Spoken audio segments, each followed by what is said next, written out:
শক্ত হাতে দেশের ঘোলাটে পরিস্থিতি নিয়ন্ত্রণের জন্য অন্তর্বর্তী সরকারের প্রতি আহ্বান জানিয়েছে বিএনপির ভারপ্রাপ্ত চেয়ারম্যান তারেক রহমান। এক বিবৃতিতে তিনি এ আহ্বান জানান। তারেক রহমান বলেন, শক্ত হাতে পরিস্থিতি নিয়ন্ত্রণ করুন। সরকার পরিচালনায় দক্ষতার পরিচয় না দিতে পারলে জনগণ অসহিষ্ণু হয়ে উঠতে পারে। পলাতক স্বৈরাচারের দোসরেরা জনগণের অহিংস হয়ে ওঠার অপেক্ষায় রয়েছে।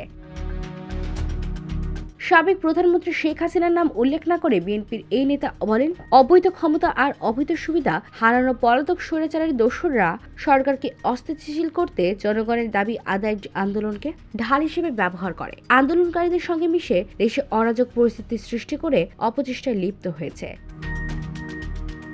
গত কয়েকদিন রাজধানী ঢাকা সহ দেশের বিভিন্ন স্থানে যেসব ঘটনা ঘটেছে সেগুলোকে বিচ্ছিন্ন ঘটনা হিসেবে দেখার অবকাশ নেই, এমনটা উল্লেখ করে তিনি বলেন, সম্প্রতি রাষ্ট্রীয় স্থিতিশীলতা বিনষ্টকারীদের অতৎপরতা উদ্বেগজনিত হয়ে দেখা গিয়েছে। পরিস্থিতির ওপর নজরদারি বাড়াতে হবে। আইন শৃঙ্খলা রক্ষাকারী বাহিনীকে তাগিদ দিয়ে তিনি বলেন, জনগণের যৌক্তিক আন্দোলনের সুযোগ নিয়ে কেউ স্যাবোটাজ করছে কিনা আইন শৃঙ্খলা রক্ষাকারী বাহিনীকে এটি নিবিড়ভাবে তদন্ত করতে হবে। বিএনপির ভারপ্রাপ্ত চেয়ারম্যান বলেন, বিতাড়িত স্বৈরাচার দেশের সাম্প্রদায়িক পরিস্থিতি তৈরির অপচেষ্টায় লিপ্ত হয়েছে কিনা সরকারের এই বিষয়টিও গভীরভাবে খতিয়ে দেখতে হবে। পাশাপাশি চলমান পরিস্থিতিতে মোকাবেলায় বাংলাদেশের পক্ষের শক্তিকে ঐক্যবদ্ধ থাকার তাগিদ দেন।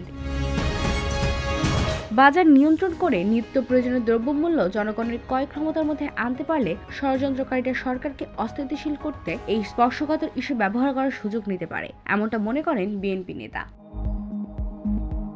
জনগণের রাজনৈতিক এবং অর্থনৈতিক ক্ষমতায় নিশ্চিত করতে জরুরি ভিত্তিতে পদক্ষেপ নেওয়ার জন্য তারেক সরকারের প্রতি আহ্বান জানান। জনগণকে আস্থায় রাখা ও জনগণের আস্থায় থাকার জন্য সরকারকে তাগিদ দিয়ে তিনি বলেন, সরকারের কোনো কাজ কিংবা কথায় যেন ছাত্র জনতার ঐক্যে ফাটল ধরার কারণ না হয়, সেই বিষয়টি সরকারের বিচক্ষণতার পরিচয় দিতে হবে।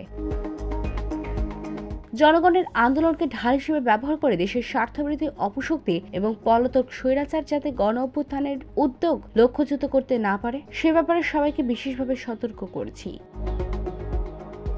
দেশের চলমান পরিস্থিতি সরকারকে আরেকটু সময় দেওয়া ও আরেকটি ধৈর্যের পরিচয় দেওয়া বলে তিনি মনে করেন। শান্ত থাকুন, পরিস্থিতির উপর সতর্ক এবং সজাগ থাকুন, দৃষ্টি রাখুন। গণতন্ত্র প্রতিষ্ঠানের যাত্রাপথে ষড়যন্ত্রকারীদের বাধা বিচক্ষণতার সঙ্গে অতিক্রম করতে ব্যর্থ হলে জনগণকে চরম মূল্য দিতে হবে, এমন হুঁশিয়ারিও উচ্চারণ করেন তারেক রহমান।